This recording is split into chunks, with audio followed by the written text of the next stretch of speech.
Good evening. It's good to see everybody tonight. Thankful you guys could make it out this evening. I think we're each pretty thankful for that, especially considering what we could have just come through here, at least in the Central Florida area.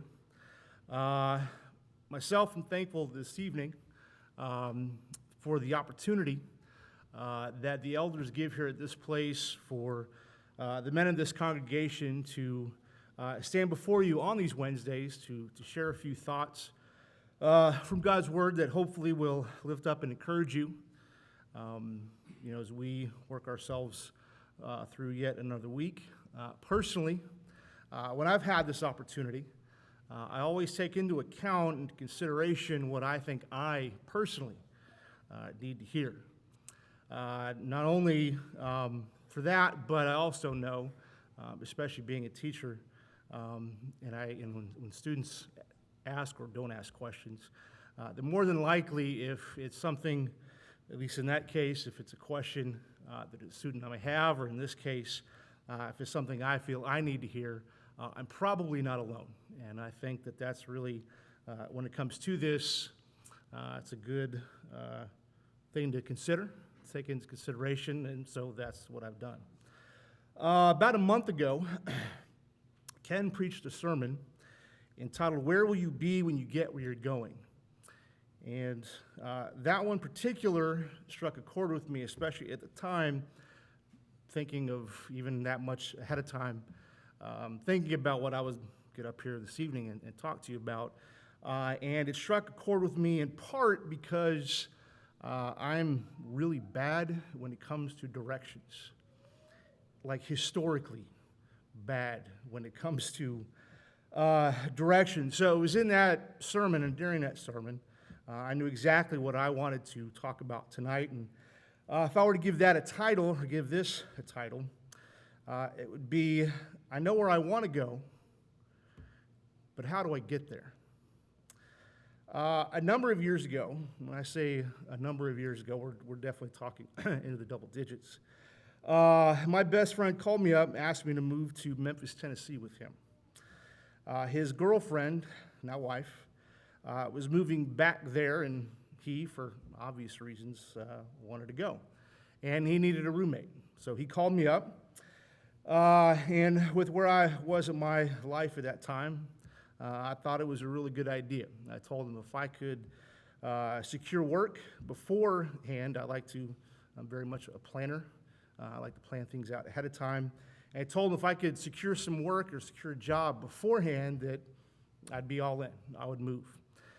Well, at the time, I was in my early 20s. I was working as a manager at a restaurant called Fazoli's. They used to be all over the place, at least in the Central Florida area. They are no more, but there did happen to be one there in Memphis at the time, and the guy who ran it knew the people that I worked for and talked to them, and obviously I got glowing recommendations. They agreed to hire me. So I was on my way to Memphis, Tennessee. Once we got there, and we got there on a Friday, and listen, I remember little particular details like this, even though it's a long time ago, because, well, that's why I'm a history teacher, and I remember stuff from a long time ago. But we got there, it was on a Friday. The very next day, on a Saturday, I had a meeting with the guy that I'd be working for to take care of all the paperwork and all the particulars we have to do before I actually started. And we had a meeting at noon. On a Saturday, it'd be kind of a slow time. We'd go. Now, this was 1998. I did not have a cell phone. I did not have a GPS. But I knew we were moving to a place where, I knew people that knew where they were going, or so I thought. So I went to my girlfriend's parents. I didn't know anybody else there at the time. To ask me if they could give me the directions I needed. And with my luck, they had no idea. So now, you all being the logical thinkers that I know that you are, maybe saying to yourselves, clearly he just called the restaurant and asked them for directions. One, I appreciate your confidence in my ability to do that. Two, sadly, you would be very incorrect. That is not what I did. Because I am the smart guy that I am, I thought to myself, I'll just look for it on a map. I didn't readily have a map available, so for those born in the 21st century, there used to be these things called the phone book, where you could look up information. You could look up phone numbers for people, and if it was the yellow pages, you could look up businesses and their phone numbers. In most of those, they would have some kind of a map of the city where you lived. This one did. It was a pretty crude map. It wasn't overly detailed, but I found the road that I needed to go to, and I found the roads, or so I thought, that would get me there. So I was set off on my way, ready to go meet. On a normal day, this was a drive that usually would take me about 20 minutes. This did not take me 20 minutes that day. Again, my meeting was supposed to start at noon, and when you take into account that I had left an hour beforehand to make sure I could be there on time, it took me 3 hours to get there. Again, historically bad with directions. So needless to say, that didn't start on time. In that 3 hours, I almost crossed the Mississippi River twice into Arkansas. If any of you have seen the movie The Blind Side, which was in Memphis, that's where that true story was based, there's that really bad part of Memphis that the character Big Mike is from. I ended up driving through there several times. And you may be thinking to yourself now, why not just stop and ask for directions? Why not find a payphone, because it's 1998 and that's what we had to use. I didn't. Drop in the change required, call the restaurant that's in the actual phone book and ask them how to get there. Not one time did I do that. Not one time did I not do that. I did not think to do that.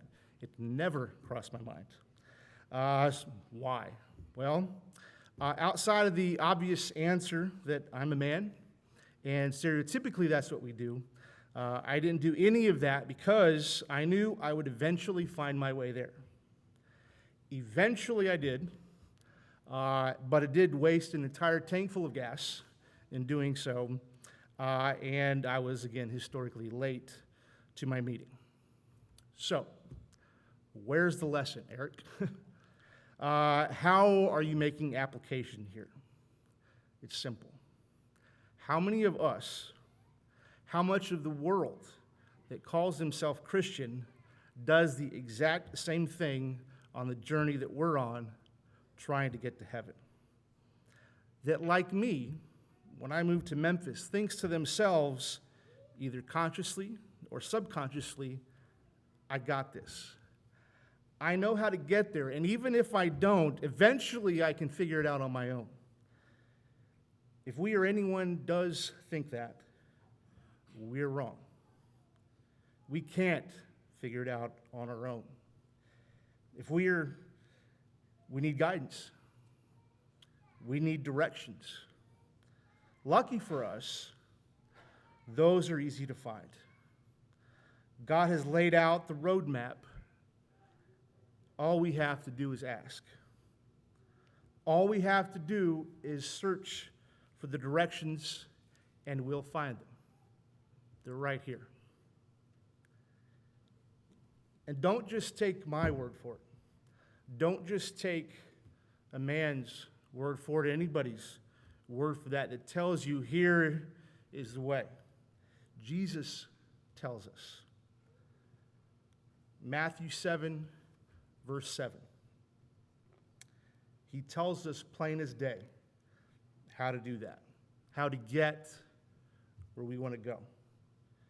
Ask, and it will be given to you.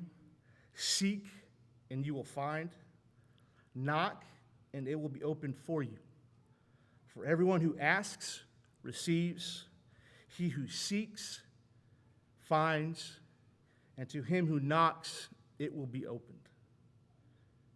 As we leave here tonight, hopefully these words can help you. As we go from one day to the next, Let us remember where and who to turn to for directions on how to get where we're going. You cannot figure it out for yourself. There's only one place to go to get that. If anyone here needs help with that, if anyone here needs help starting that journey, ask, seek, knock. If you need to do so now, do so as we stand and sing.